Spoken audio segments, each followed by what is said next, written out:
I'm very, very excited and very humble to be with such a distinguished audience here.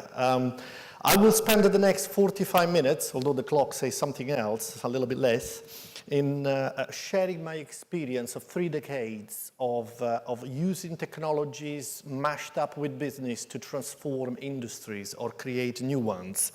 So I'm going to open up my heart to the pains and the sorrows, and hopefully you will pick up 1 or 2 learnings to take away from this session.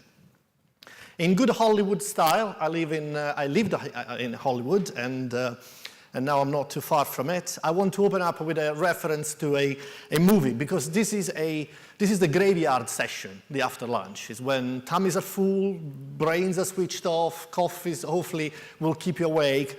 So what I'm going to do, I'm going to open up with an action of taking you back to the future.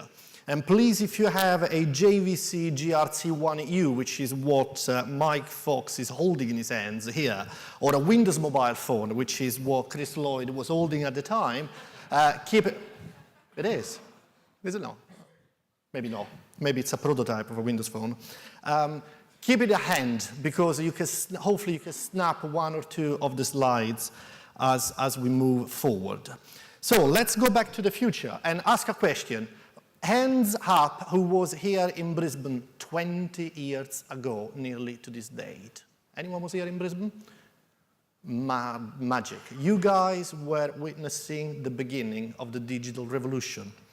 And the reason you were witnessing the beginning of the digital revolution is because 2 young guys landed in Brisbane 20 years ago talking about a paper that was the anatomy of a large-scale hypertextual web search engine that a few months later would become Google. These guys were totally unknown, came here and started to open up their hearts and minds to the obviously lack of credibility and belief. But history was made on that day, and it wasn't accidental. A few months before, Clayton Christensen had written The Innovation Dilemma. So these things were all coming together exactly at the same time. And the reason I point at these 2 guys as nearly the beginning of the digital transformation is because over the years, with their visions and technology, they've given us the worldwide data graph that today we use in so many companies, in so many industries to leverage acquisitions and monetizations and virality. They made communications easy and fast with Gmail. They've unleashed the power of collaboration with Google Docs. And the very latest one, they're turning data into profit through analytics. So if you look at it, they've started to drop these breadcrumbs that would have taken us all the way down to today. So unfortunately, a shift happens, and we are on the next shift, basically, 20 years. So hold on to your seat, because someone will say, were you there in 2018 in Brisbane 20 years ago? Because you guys are making history. You are looking at digital transformation. You're looking at changing your organizations. But why change? I mean, I often ask the questions to myself, because it can't be just a P&L-driven decision or a novelty in using new technologies that we like to tinker with. The major change is because the world around us has changed. Just think about it. I could have given this presentation from my garage in Los Angeles using a phone and connecting to Google Docs, and you would have seen my slide, you would have heard my voice, you would have seen my face. My car, there is more electronic in my car, and cars are becoming intelligent. The world around us, my son is 7 years old. I walked into a room a few days ago, and I was shocked. He was Skyping with one of his friends, primary school, while he was watching TV and at the same time drawing on paper. So the world is changing. So there is no way that we cannot look at what we do today and just ask the question to ourselves, how should we change our businesses to exploit these new things that will come? So as I said, I'm not here to teach anything, just to share, open up my heart. I'll take you on a journey through a bit of a taxonomy. Let's agree what digital transformation is all about. Then I will take you through what a platform, the role that a digital platform plays in a digital transformations, to then conclude that there is not just technology to transformation, but there are people, processes, and more. And at each step, I will give you a concrete example of how I have been involved and part of teams that made these differences and these changes. So just to give you 30 seconds why I'm here, why they even asked me to come here. 30 years digital native. I started in the mid-80s as a programmer on supercomputing in assembler, building what at the time was the largest computer reservation systems for the airline industry, which transformed it completely. Because airlines, each one of them had their own systems. We ended up with the Galileo, the Sabre, and so forth of today. And as you can see there, I'm not going to read it. I've been involved in changing retail, publishing, game, recently with Nova, fashion, automotive, and other verticals using the different technologies. So thankfully, I love technology, and I've been through this journey. And that's what I'm going to capitalize to share some findings with you. Now, let's pause. You're all business people. 3 companies last year have made collectively 72 billion of revenue. They are in 3 verticals where they don't own any asset upon which they make money. So Uber doesn't own, it's got no vehicles, okay? Facebook creates no content, okay, sells it sometimes, but at least it doesn't create it. Fine, it's okay, they raise their hands. Alibaba, no inventory. So if you stop for a moment and you just try to understand what's in common amongst 3 businesses that collectively make 72 billions, you will discover that there is a platform. There is a digital platform. There are businesses built around a digital platform. So hopefully through the journey, I will explore a little bit more this commonality and see how this can be relevant to what you're doing today. But I want to make the history, and I want to coin a new term. If behind every great man or a great woman, there is either a great woman or a great man, I have come to the conclusion that today, behind every great business, there is a digital platform.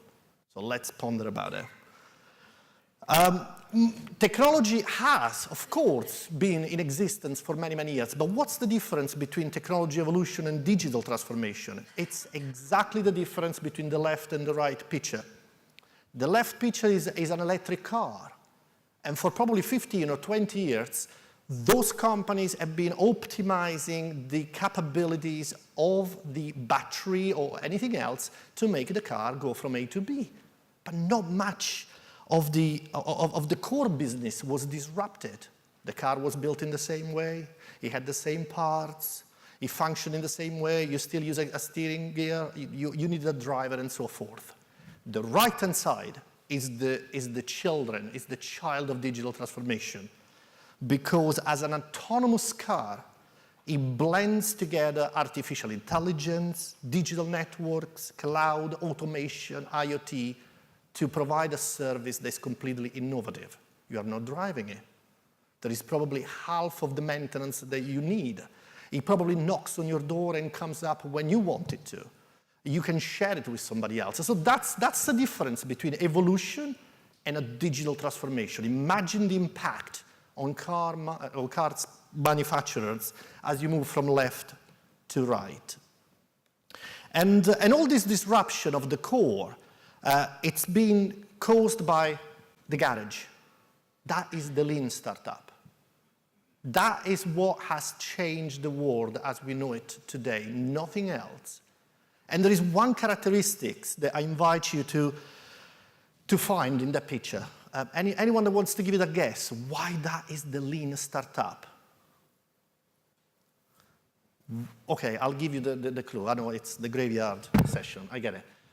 It's the distance between the board and the guy. They go to the board, they ideate. They look at the business model, they define an MVP, he turns his chair, and it creates the product. And by the press of a button, is live, is checking it. So to a certain extent, alignment of the value proposition with creation of an MVP and exploitation of that in the market all lives on a zero distance, zero time between ideation and the new development and launch of what it is new. So start to think about this. like this, because that is what you want to aim at within your organization. You want to become organizations that live in a garage day in and day out. And the distance between that board and where the product is built is virtually a step away. And as you can see, the guy standing is the future CEO. The guy sat is probably the CTO or the rest of the organization.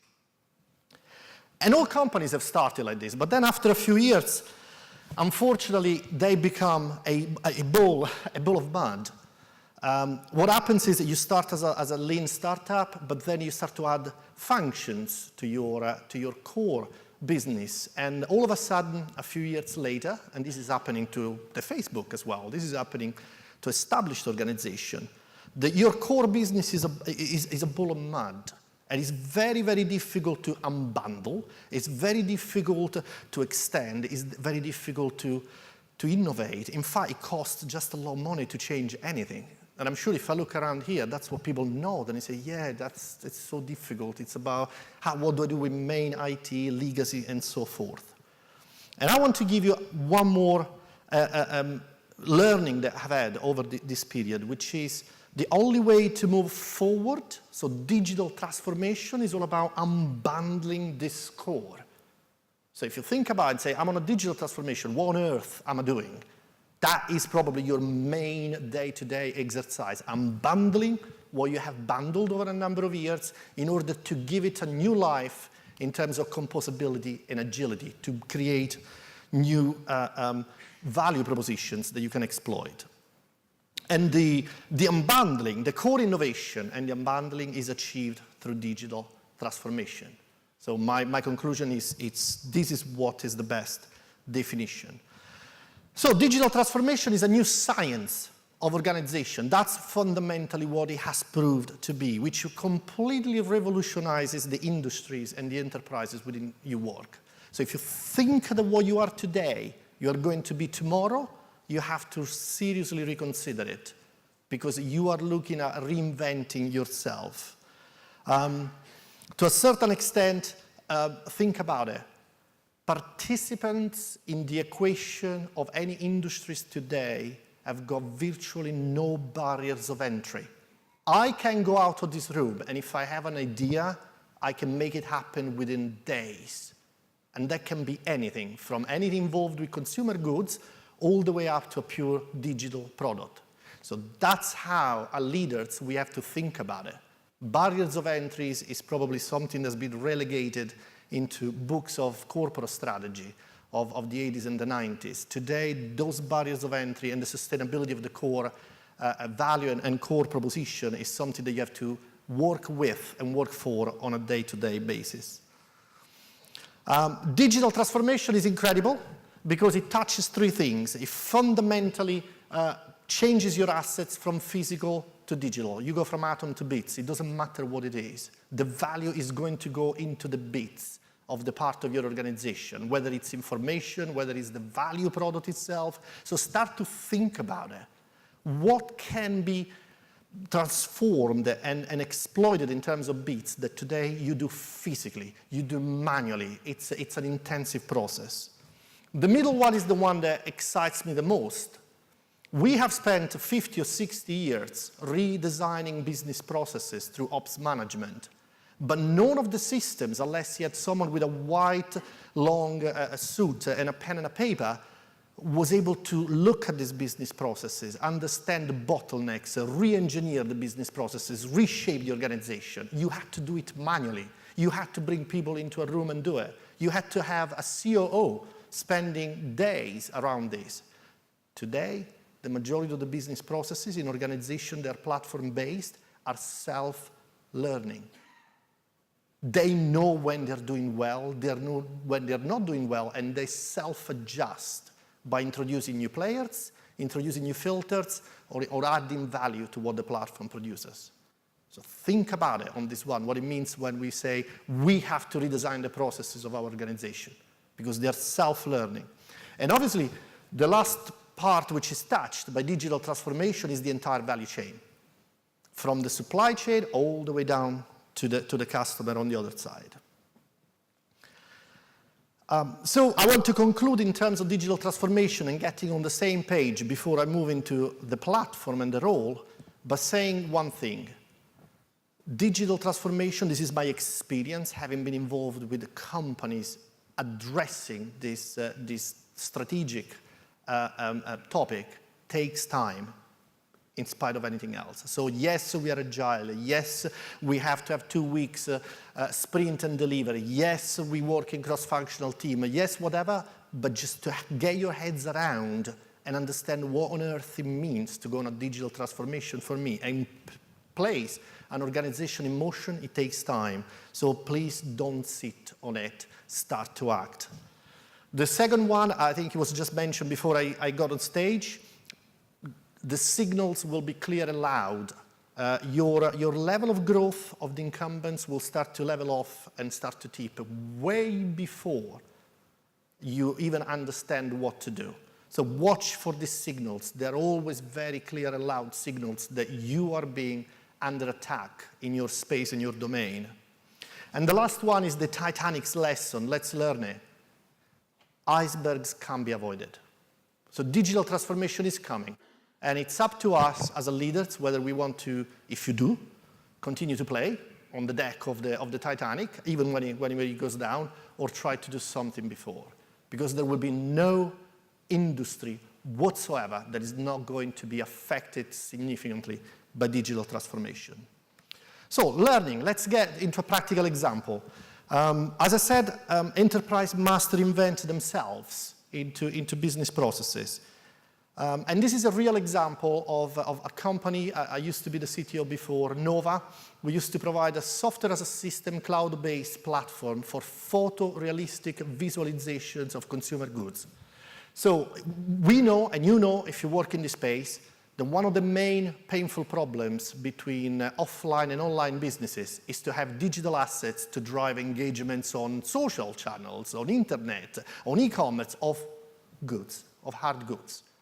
Because you can never have photos of all your products, you can never have it in all the colors, you can never have it in the format that you need it, because you got JPEG that's too big or too small. It's a virtual nightmare. I mean, I myself have been involved with Amazon.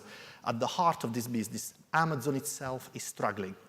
And the way that this is solved is by having warehouses the size of this hotel with elements and components of each one of the products. And nevertheless, the problem is not solved because they will not have all of them. So what we did, we carved out of the ball of mud with our platform as a service the ability to provide and create digital photography of consumer goods at the press of the button.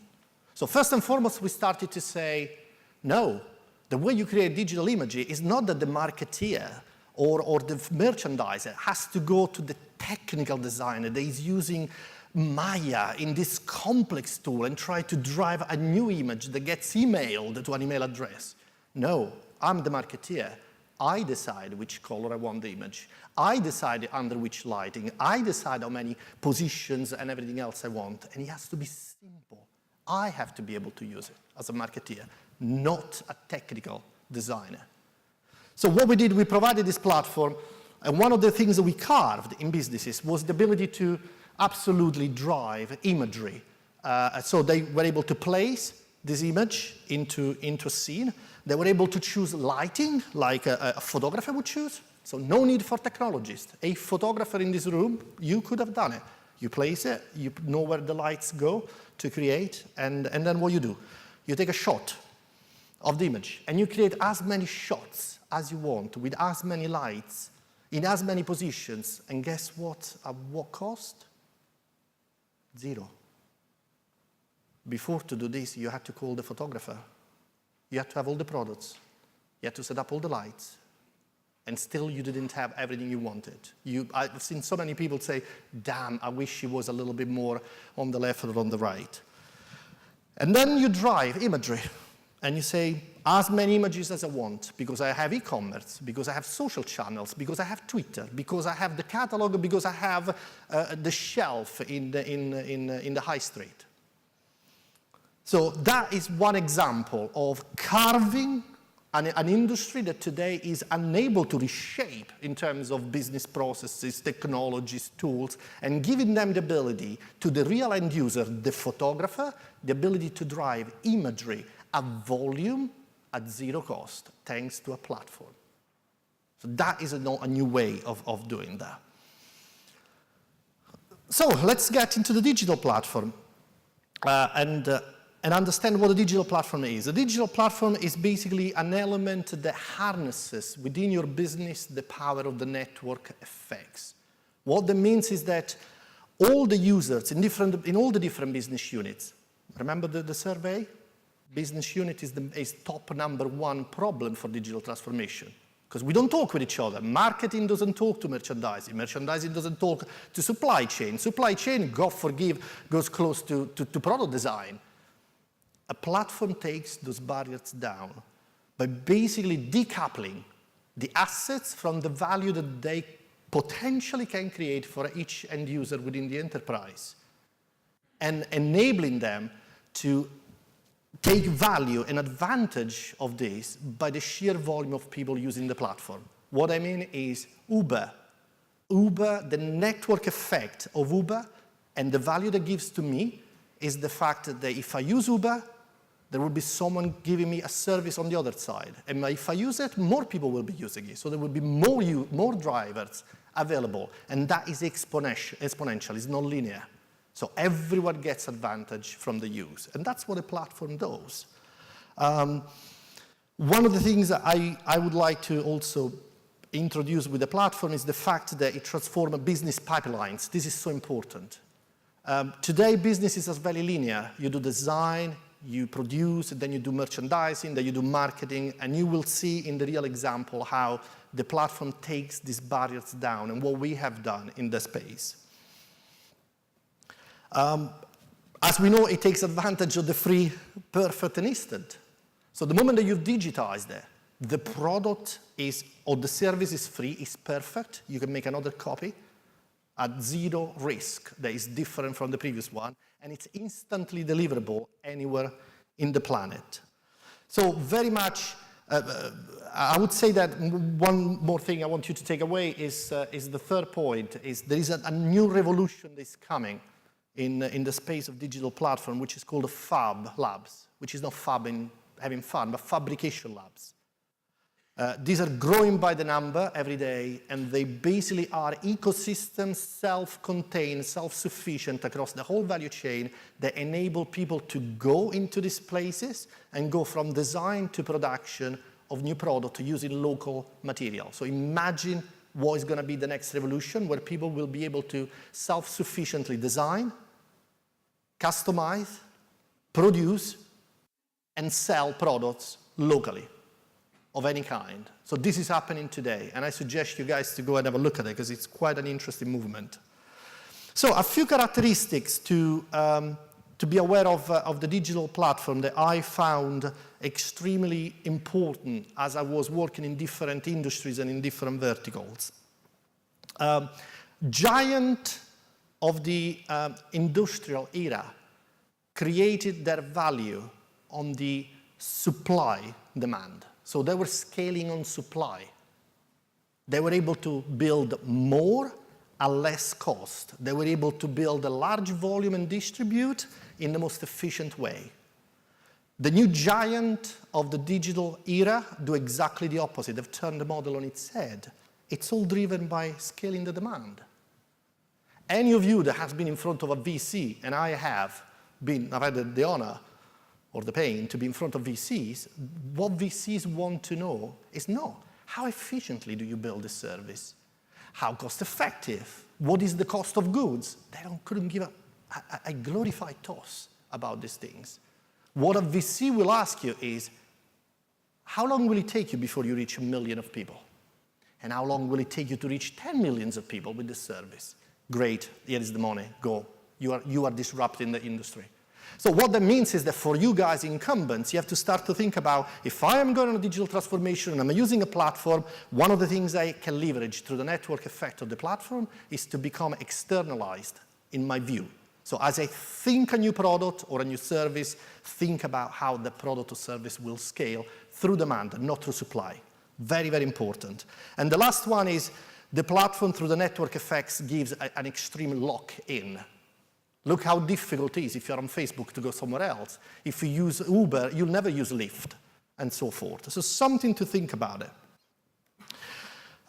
Platform architecture. This is where basically producer and consumers are brought together. Before, hardly, I would love to see a hand, some of you raising a hand and say, I am in business X, I am producing X, and my consumers are linked day in, day out with the creator of my product. I think I probably see 1 or 2 hands. Because you got your designer, a product, and then there is a chain in the middle, and then eventually a sales guy, and then the consumer. Business built around the platform have these characteristics. You produce, I consume, we are next to each other. So imagine the feedback that you can receive on product design, on manufacturing. It's instant, it's immediate. Remember the garage, 2 steps from the board. And core interaction is a combination that you can exploit, and you should, of participants, value, and units. What does that mean? LinkedIn. When LinkedIn came out, the participants were us, professionals. The value unit was the fact that you were connected to me. I knew who you were, you knew who I was. And the filters were the UX that would allow me to search by industry, by skills.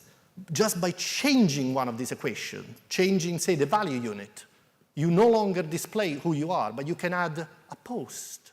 You can publish an article. The value of the platform went through the roof because all of a sudden new participants came into LinkedIn that were not interested in the first thing. And the value of the platform absolutely went, on the classical hockey stick. So as you develop new business, new opportunities, and think of the platform, don't forget that the core interaction has 3 elements that you can leverage in order to add more and more value to what you're doing. Digital disruption. We used to say software eats the world. No, platform are eating the world today, not software. Telco, media have been swept away by the arrival of platforms. Retail, transportation, and hospitality, feeling the pain already. Next, it will be financial, health, and education. So whatever you are, expect to be on this Titanic and start to think about what on earth am I going to do in transforming and using the platform. And I would say that the key element of a digital disruption, the major value I have observed is the delinking of the ownership of the asset from the value that it creates. And there is nothing better than to give you an example at the end of my section on platform. Monetization, I will only say one thing based on my experience. Monetization models have been exploited, are understood. I'm not going over that. I'm only saying one thing. If you're thinking about leveraging technology to transform your business, create value propositions, open new channels, one thing that you have to think about it is where you put your money and who you charge. Because if you charge the wrong side of the equation that the platform brings along, you run the risk of killing the network effects. So very, very important. That's the thing I want to say about monetization. The rest is well understood, that we could have a presentation just about monetization models. But the thing I want you to take away is if I'm connecting A with B, participants with consumers, where do I put my money to do acquisition of this new market?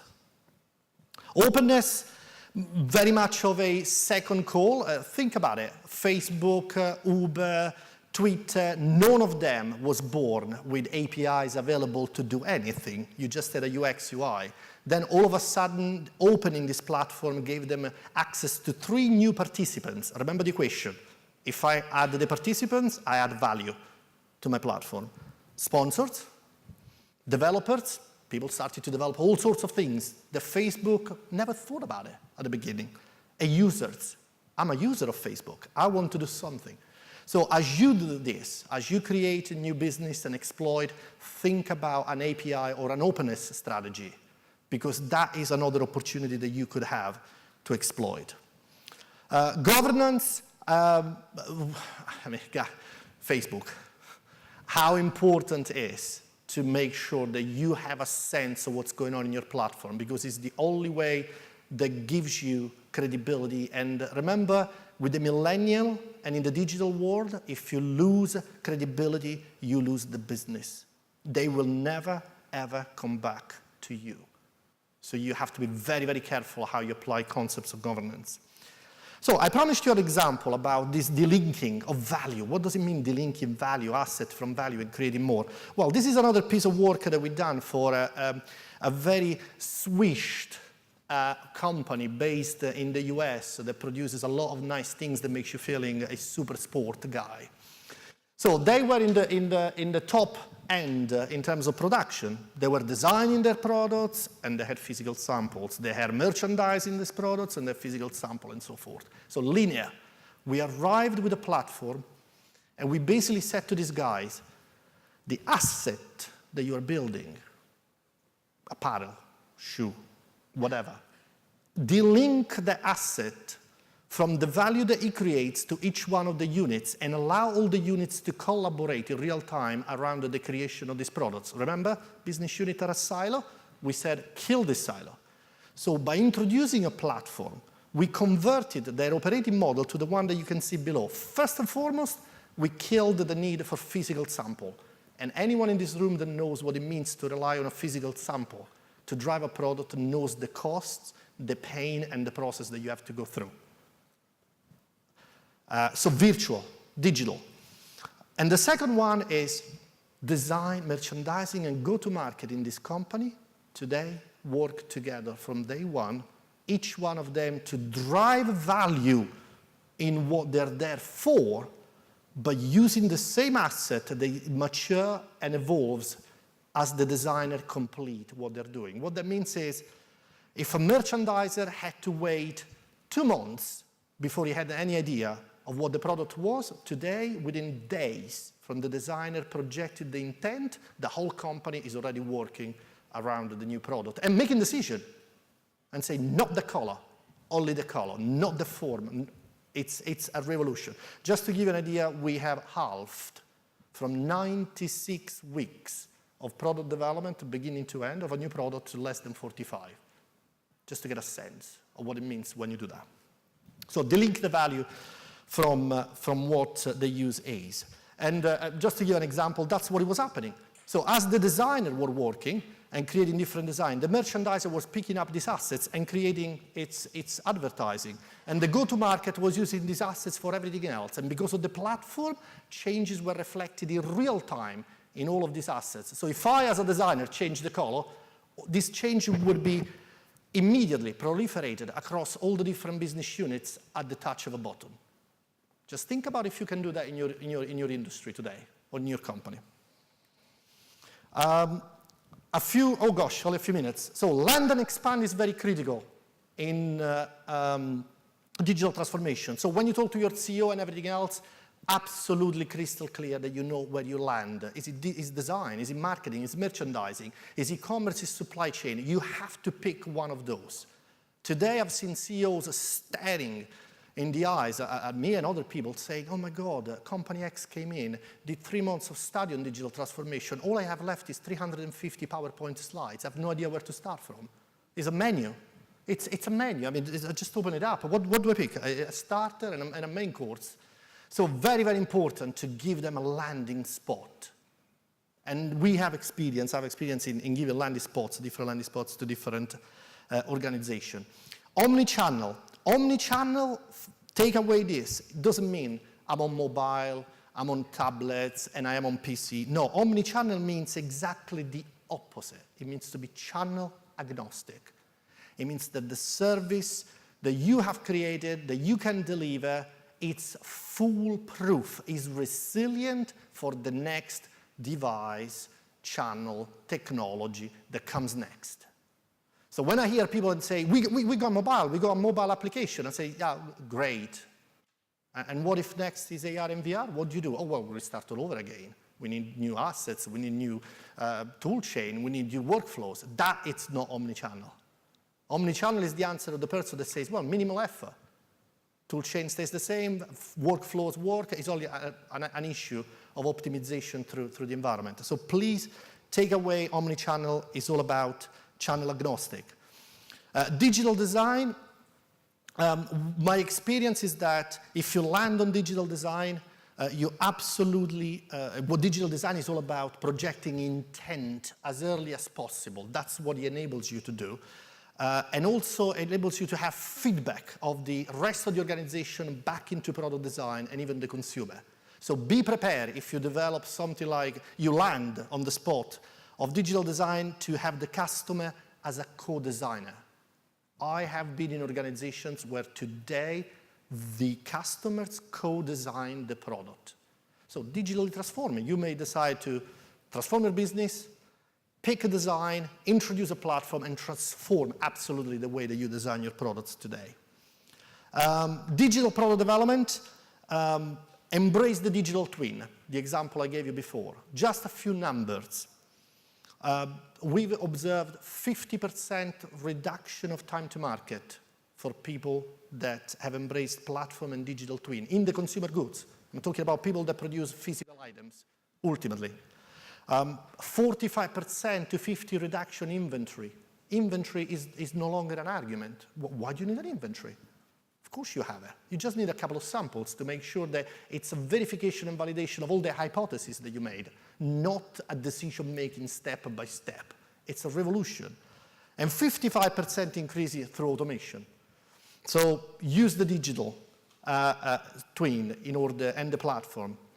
The next one, merchandising and marketing, I think you guys have experience. Imagine what it means to have every single item that you have in your organization, if you are, for instance, a consumer goods, digital, and being able to use it and leverage it. The next one is dynamic pricing. Out of all the possible strategy, I would say that the most important is to estimate what it is the product and how it affects perceptions of price. So very, very important to use the digital channel to have an understanding of what the price is all about. Supply chain, this was my last work I've done when I was at Nova. We established a just-in-time production, fundamentally, by fully integrating supply chain with the production line of organizations and changing completely the way that they manage a stock. So, practical example on the platform. Digital twin. So I gave you an example of business processes, another one, how to change the organization around the platform. The last one is about product. We deployed, as I said, this software as a system, this cloud-based solution to enable consumer goods organization to work around a digital twin and completely reshape and reform the way that they operate today. And the platform revolutionized, fundamentally, the way that they design, manufacture, merchandise, market, and sell their products. And the products are physical. For all the reasons I said, they don't use any more stock. They collaborate around the digital. They have the whole catalog available. So consumers have the whole catalog, can see all the items in all the colors, and they can use it. Collaboration, image as a service. So by decoupling the asset from the operating models and the rest of the business that was deriving value, we started to introduce a concept of image as a service. So the image wasn't any longer the end of an exercise, and then I need more and bigger and better and different. It's the opposite. It drives my business. Because ultimately, what else if not the image of what you are creating should drive your business? That's what the end game is for everyone. And just to give you a sense of, you can see this finger moving. This was a film of a photorealistic, real-time rendering of a consumer good on a tablet, on an iPad. So anyone that is a technologist here understands what it means to do photorealistic, real-time rendering on an iPad. Now think, that finger is the finger of a CEO who is at the airport and is going onto a trip to make one of the biggest deals around the shoe. and he says, no, I want to see it in red. They don't want it in yellow. Today, if that happens, the answer from Homebase will be, sorry, we gave you the red. You can't have the yellow. With our solution, he said, well, you can have any color you want, really, in real time, and access it on an iPad at the touch of a finger. So this is transforming the way the businesses work using digital. Imagine what that means. Imagine that in the hands of product people. A product person that is having a conversation with a designer on the other side of the world and say, no, different sole, different shoe, different laces, different material. And by the way, we were running and driving the bill of material as well with full integration PLM. So as you changed colors, you knew how much that shoe was going to cost you to be produced. So that's how you revolutionize businesses. That's my experience. The last three slides. Agile organizations, I won't go too much over this because colleagues before me have probably been touching on all these elements. I'm just confirming that being agile, innovative, very, very important.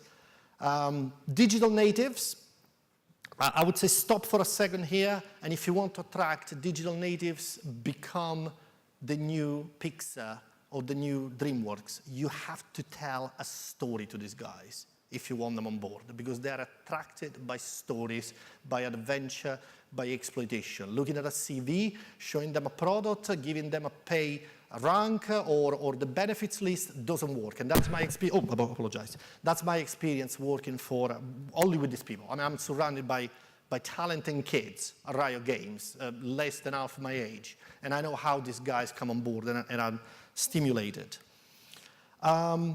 So that's the loop that I leave you. If you want to go through digital transformation, use a platform, change your business, or exploit new opportunities, start by unbundling the core. Critical. You have to unbundle this core. Otherwise, you are never going to be able to branch off for new adventures.